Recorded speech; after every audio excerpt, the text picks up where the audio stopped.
Lesson 2. Viewing transaction information by cost center department. Begin by placing your mouse over the main menu. Place your mouse over the word departments. Select Search. If you know the cost center department number, enter it in the department text box. This will take you directly to the financial information. If you do not know the cost center department number, we recommend clicking the drop-down box for manager and selecting Starts With or Contains. Contains will be the broadest search option. Select Contains or Starts With. Select the manager text box. Type the manager's last name. Click the Submit button. This will return a list of cost centers with activity for the manager entered. Select the summary link for the cost center you wish to view. You have reached the cost center summary page. The information will default to the current fiscal year, but you can select prior fiscal years by clicking the drop-down box to the right. Select the year you wish to view.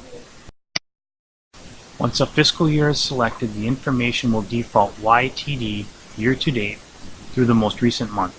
You can limit the information to other periods of time utilizing the time period functionality. Selecting year to date through will return information July 1 through the month selected. Selecting period only will return information for the specific month selected. Selecting quarter only will return information for the specific quarter selected. Next, select a month or quarter for the time period you wish to view.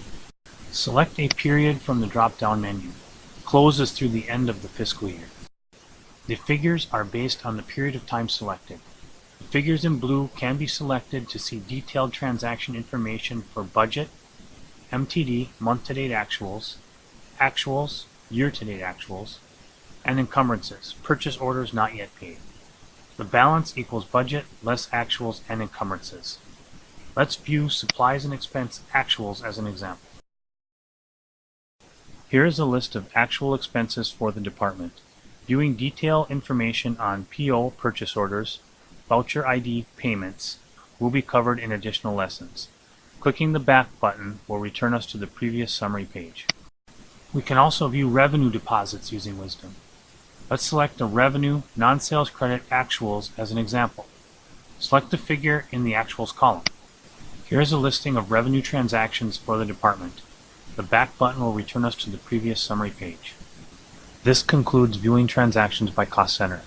Please see additional lessons for information about purchase orders, vouchers, payments, vendors, salary, and fringe benefits.